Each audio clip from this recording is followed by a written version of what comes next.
I am so grateful to be joined by two of those preeminent specialists, not just at the Waismann Clinic, but so throughout the world, literally, as we're going to get into. I'm your co-host, Dwight Hurst, and I am joined today by Dr. Michael Lowenstein, who is the world's authority on anesthesia-assisted opioid detoxification and rapid detox, and by David Livingston, who is the clinical therapy director in Waismann as well. So, gentlemen, we want to crack right into this. The purpose of today is to focus a little bit on the aftercare side. Last time we were together, we talked about how important the preparation setup before detoxification can kind of be a make or break for success. And I think we'll find that just as much on the back end or other end, the aftercare is certainly at least as important. You guys can tell me if might even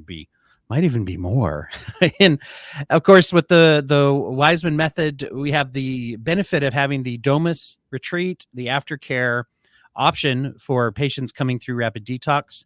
And we've shared a little bit about that on the show, but why don't we get into a little bit of what is some of the design and purpose of that? I know that in some cases people look at it, and unfortunately some programs might even make these claims that you go through a detoxification and you're essentially cured of your dependence and go out into the world and so to speak. What are some of the considerations or even the reasons to have an inclusion of aftercare like Domus? So the Waismann method that we do, I think there's really a three-step process, right? You've got the patients admit to the hospital and we pre-evaluate them and we pre-treat them and optimize their physical or physiology to undergo the rapid opiate detox procedure. And then you have a rapid opiate detox procedure that's done in the hospital setting where the patients can be carefully monitored and safely, comfortably be detoxed.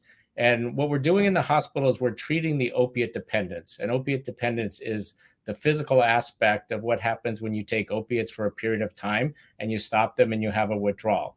And whenever we mention rapid opiate detox, where regardless of who's performing it, it really is detox that's being performed under sedation with introduction of an antagonist medicine such as naloxone or naltrexone to accelerate or precipitate the withdrawal.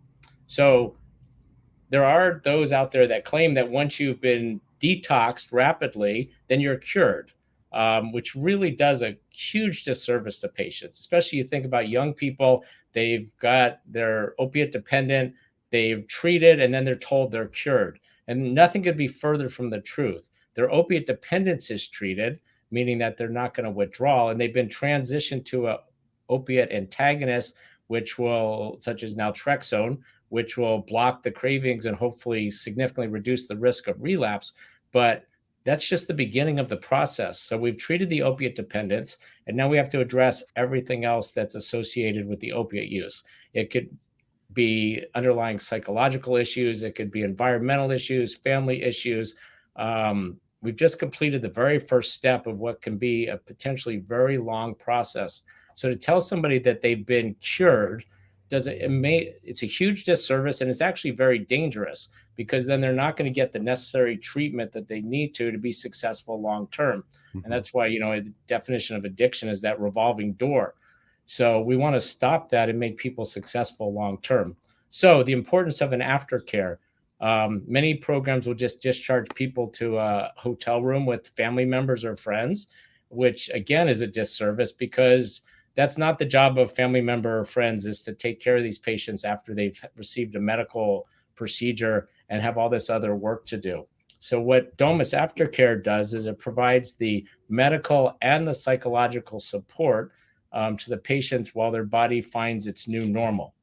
And that's basically what happens. So physiologically, it has to find its new normal because we know that the opiates affect neurotransmitters and hormones and receptors in the gut and sleep-wake cycles. And there's just so many different body systems that are physically or physiologically effective.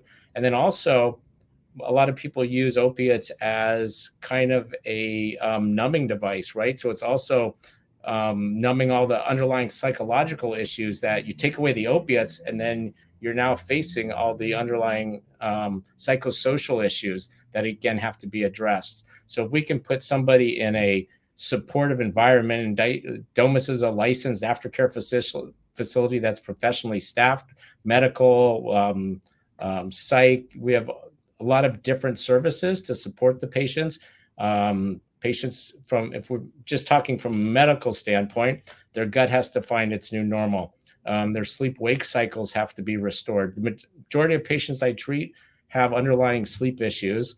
So we're addressing all of those issues in a very supportive environment. And patients are with us anywhere from 4 to 14 days after the detox, because our goal is when we send them home, they're in a good place mentally and physically, and they're ready to go face reality again. Yeah, it's so important. And when we have something with any mental health or addiction related disorder, a lot of times it begs the question, do we really treat it as a medical situation with medical treatment, right? How we approach that. David, I'm curious too, as the clinical director over Domus, what role do you feel like psychotherapy and individual sessions with people, that kind of approach plays in some of the emotional and psychological changes and obstacles people go through following detox? I'd say initially there's kind of a reorientation. They're coming into their bodies again. They're feeling their feelings at a heightened level. So initially it's just giving some perspective, helping them understand what Dr. Lowenstein is talking about in terms of the physiology, along with how that coincides with their emotional life. And then as that stabilizes, as they get some sleep, as they start to feel better, and sometimes this happens very quickly, sometimes it takes a day or two, they will begin to talk about the things that have led them to be with us and what their needs are moving forward. And they vary greatly. So I would say, as Dr. Lowenstein does, he's got a tremendous amount of experience. I do too. I know what to look for as it has to do with opioid use. I know a lot of questions to ask, and I can usually do that quickly and begin to get a picture, because they're not really, the patients aren't with us for a long time.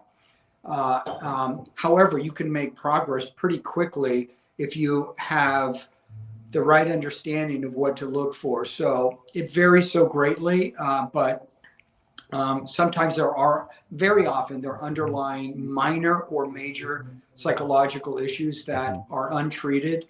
And if they go untreated for too long, that is part of what creates the revolving door, as Dr. Lowenstein's talking about, because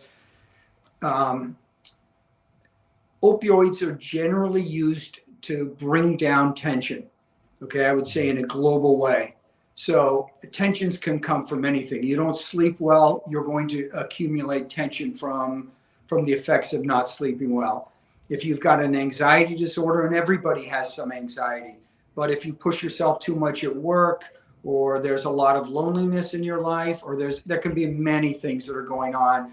And to begin to address those factors and look at how those tensions have accumulated or can accumulate again, begins to sort of reorient towards a position of potential success and what's needed moving forward.